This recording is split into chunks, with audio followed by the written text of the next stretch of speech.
ਚਾਹੇ ਮੇਰੇ ਕੋਲ ਇੱਕ ਦੋਸਤ ਆਇਆ ਤੇ ਮੈਨੂੰ ਕਹਿੰਦਾ ਮੈਂ ਕਿਹਾ ਤੇ ਬੇਟੇ ਦੀ ਸ਼ਾਦੀ ਕਰਨੀ ਸੀ ਤੇ ਉਹ ਦਿਆ ਕੱਲ ਉਹਦਾ ਵਿਆਹ ਹੈ ਤੇ ਰਾਤੀ ਨਸ ਗਿਆ ਜੀ।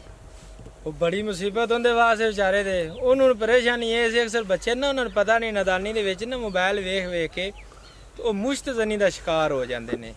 ਔਰ ਇਹ ਇੰਤਹਾਈ ਜ਼ਿਆਦਾ ਦੁਸ਼ਮਣ ਸਾਡੇ ਉੱਤੇ ਵਾਰਦਾਤ ਪਾਈ ਗਈ ਹੈ ਆ ਮੋਬਾਈਲ ਛੋਟੇ ਛੋਟੇ ਬੱਚਿਆਂ ਨੂੰ ਦੇਣ ਵਾਲੀ। ਉਹਨਾਂ ਦਾ ਨਹੀਂ ਪਤਾ ਜਦੋਂ ਵਕਤ ਆਉਂਦਾ ਨਾ ਤਾਂ ਉਸ ਟਾਈਮ ਫਿਰ ਉਹ ਆਹ ਦਿੰਦੀ ਆ ਕੋਈ ਜ਼ਹਿਰ ਦੀ ਪੁੜੀ ਲੱਭ ਜਾਵੇ ਜਿਹਦੇ ਨਾਲ ਅਸੀਂ ਮਰ ਜਾਈਏ, ਆ ਬੇਇੱਜ਼ਤੀ ਤੋਂ ਬਚ ਜਾਈਏ ਅਸੀਂ। ਇਹ ਉਹਨਾਂ ਵਾਸਤੇ ਇਹ ਜਿਹੜੇ ਆਂਦੇ ਨਾ ਵੀ ਹੁਣ ਅੰਮੂ ਅੱਬੂ ਨੂੰ ਪਤਾ ਲੱਗ ਗਿਆ ਸੀ ਤੇ ਬੇਇੱਜ਼ਤੀ ਹੈ। ਆਹ ਜਿਹੜੇ ਉਹ ਬੱਚੇ ਨੇ ਨਾ ਨਿੱਕੇ ਜਿਨ੍ਹਾਂ ਗਲਤੀ ਕੀਤੀ ਹੈ ਤਾਂ ਆਂਦੇ ਵੀ ਐਨ ਕੀਮਨ ਜਾ ਤੇ ਚੋਰੀ ਦੇ ਪੈਸੇ ਵੀ ਨਹੀਂ ਹੁੰਦੇ। ਆਂਦੇ ਕੋਈ ਸਾਡਾ ਸਾਰੇ ਜਾਂ ਮੁੜ ਸ਼ਾਦੀ ਤੋਂ ਬਾਅਦ ਦੇਸਾਂ ਦੇ ਪੈਸੇ ਤੁਹਾਨੂੰ ਉਹਨਾਂ ਨੂੰ ਸਾਡੇ ਕੀਮਾ ਗੁਲਾਮ ਦੀ ਲੋੜ ਹੀ ਕੋਈ ਨਹੀਂ। ਇਹ ਭਾਈ ਵੇਂਦੇ ਪੈ ਜੇ ਆ ਟਾਲੀ ਦੇ ਫੁੱਲ ਆ ਸ਼ੀਸ਼ਮ ਦਾ ਦਰਖਤ ਜਿਹਨੂੰ ਆਹ ਨੇ ਆ ਤੁਹਾਡੇ ਸਾਹਮਣੇ ਖੜਾ ਹੈ। ਇਹ ਹੁਣ ਬਾਹਰ ਦਾ ਮੌਸਮ ਹੈ ਨਾ ਸ਼ੀਸ਼ਮ ਦੇ ਲੱਗੇ ਰਹੇ ਨੇ ਫੁੱਲ ਲੱਗੇ ਹੋਏ ਨੇ। ਇਹ ਥੱਲੇ ਡੇਗ ਪੈ ਉੱਤੇ ਵੀ ਝਾੜ ਲਓ ਕੋਈ ਗੱਲ ਨਹੀਂ ਹੈ, ਕੋਈ ਫਸਲ ਨਹੀਂ ਹੈਗੀ ਜਿਹੜੀ ਤੁਸੀਂ ਕਿਸੇ ਦਾ ਨੁਕਸਾਨ ਕਰਨਾ ਹੈ, ਤੁਹਾਡਾ ਫਾਇਦਾ ਹੋ ਜਾਏਗਾ। ਇਹ ਭਾਈ ਸਾਹਿਬ ਬਾਟਾ ਤੁਸੀਂ ਲੈਣਾ ਹੈ, ਇਹਦੇ ਤੁਸੀਂ ਭੋਰ ਇਹਨਾਂ ਸੁਕਾ ਲੈ ਸੋ ਇੱਕ ਦੇ ਦਿਨ 2-3 ਘੰਟੇ ਦੀ ਧੁੱਪ ਤੇ ਸੁੱਕ ਜਾਏਗਾ। ਇਹਦਾ ਤੁਸੀਂ ਪਾਊਡਰ ਬਣਾਉਣਾ ਹੈ 500 ਮਿਲੀਗ੍ਰਾਮ ਦਾ ਕੈਪਸੂਲ ਭਰਿਆ ਜੇ ਖਾਲੀ ਪੇਟ ਮੇਰਾ ਬਈ ਖਾਣਾ ਹੈ ਤੁਸੀਂ ਪਾਣੀ ਨਾਲ ਖਾਣਾ ਜੇ। ਇਹ ਇੱਥੋਂ ਲੈ ਕੇ ਨਾ ਗੋਡਿਆਂ ਦਾ ਇਹ ਮਸਾਮ ਹੁੰਦੇ ਨਾ ਬਰੀਕ ਬਰੀਕ ਸ਼ਰਿਆਨਾ ਵਾਲਾਂ ਦੀਆਂ ਉਹ ਡੈਡ ਹੋ ਜਾਂਦੀਆਂ ਨੇ, ਬਲੋਕੇਜ ਹੋ ਜਾਂਦੇ ਨੇ ਬੰਦ, ਜਿਹਦੇ ਨਾਲ ਨਾਜ਼ੁਕ ਅਜ਼ਾ ਨਾ ਖੁਸ਼ਕ ਹੋ ਜਾਂਦਾ ਹੈ, ਸੁੱਕੜ ਜਾਂਦਾ ਹੈ। ਉਹ ਕਈ ਹਕੀਮ ਤਾਂ ਆਂਦੇ ਨੇ ਵੀ ਆ ਡੋਂਕੀ ਆਇਲ ਹੈਗਾ ਜੇ ਬਈ ਤੇ ਕੋਈ ਆਂਦੇ ਨੇ ਹੋਰਸ ਆਇਲ ਹੈ ਤੇ ਕੋਈ ਆਂਦੇ ਨੇ ਉਹ ਕੀ ਬਿੱਛੂ ਆਇਲ ਹੈ ਤੇ ਕੋਈ ਪਤਾ ਨਹੀਂ ਕਿਹੜੇ ਕਿਹੜੇ ਆਇਲ, ਕੋਈ ਘੋੜਾ ਬਣਨ ਨੂੰ ਫਿਰਦਾ, ਕੋਈ ਤੋਤਾ ਬਣਨ ਨੂੰ ਫਿਰਦਾ। ਮੇਰਾ ਭਾਈ ਹਫੀਜ਼ ਕਾਦਰੀ ਦਾ ਮਸ਼ਵਰਾ ਮੰਨੋ, ਬਿਹਤਰੀਨ ਇਨਸਾਨ ਬਣੋ।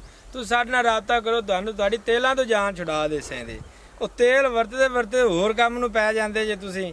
ਤੇ ਆਹ ਤੁਸੀਂ ਲਓ ਭਾਈ ਸਾਹਿਬ, ਤੁਹਾਡੇ ਆ ਦਿਮਾਗ ਦੀਆਂ ਸ਼ਰਿਆਨਾਂ ਵੀ ਭਾਈ ਖੋਲਦੇ ਸੀ ਤੇ ਤੁਹਾਡੇ ਬਿਲਕੁਲ ਨਿਜ਼ਾਮ ਮਾਹੌਲ ਇੰਝ ਹੋ ਜੈਸੇ ਜਿਵੇਂ ਇੱਕ ਬੰਦਾ ਨਵੀਂ ਜਵਾਨੀ ਚੜ੍ਹਦਾ ਨਾ ਤੇ ਬੜੇ ਚਾਹ ਹੁੰਦੇ ਨੇ ਕਿ ਇਹ ਹਮੇਸ਼ਾ ਰਹਿਣ ਵਾਲਾ, ਖਤਮ ਹੋਣ ਵਾਲਾ ਨਹੀਂ। ਤੇ ਜਦੋਂ ਖਤਮ ਕਰ ਲੈਂਦੇ ਨੇ ਤਾਂ ਉਸਲੇ ਆਂਦੇ ਨੇ ਤੇ ਸਾਨੂੰ ਕੀ ਪਤਾ ਸੀ ਵੀ ਇੰਝ ਵੀ ਹੋ ਜਾਣਾ।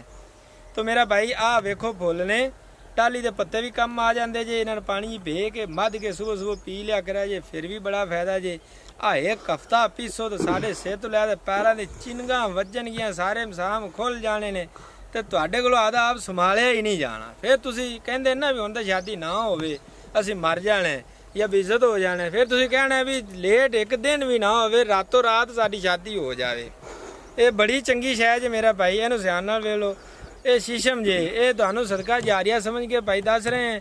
ਤੁਸੀਂ ਸਾਡੇ ਚੈਨਲ ਨੂੰ YouTube ਨੂੰ ਸਬਸਕ੍ਰਾਈਬ ਵੀ ਕਰ ਲਿਆ ਜੇ, Facebook ਤੇ ਪੇਜ ਨੂੰ ਵੀ ਫਾਲੋ ਕਰ ਲਿਆ ਜੇ, ਇਹਨੂੰ ਲਾਈਕ ਤੇ ਸ਼ੇਅਰ ਕਰਾ ਜੇ। ਜਿਹੜੇ ਮਸਕੀਨ ਵਿਚਾਰੇ ਨਹੀਂ ਨਾ ਇਲਾਜ ਕਰਵਾ ਸਕਦੇ ਤਾਂ ਕਿ ਉਹ ਆਦਾ ਫ੍ਰੀ ਆਦਾ ਇਲਾਜ ਆਪੇ ਆਦੇ ਘਰ ਕਰ ਸਕਣ, ਸਾਡੇ ਕੋਲ ਆਵਣ ਹੀ ਨਾ, ਕਿਸੇ ਨੂੰ ਦੱਸਣਾ ਵੀ ਨਾ ਪਵੇ, ਵੀ ਸਾਨੂੰ ਸ਼ਰਮਿੰਦਗੀ ਦਾ ਸਾਹਮਣਾ ਕਰਨਾ ਪਵੇ। ਤੇ ਤੁਸੀਂ ਮਿਹਰਬਾਨੀ, ਅੱਲਾਹ ਪਾਕ ਤੁਹਾਨੂੰ ਸਲਾਮਤ ਰੱਖੇ। ਅੱਲਾਹ ਹਾਫਿਜ਼।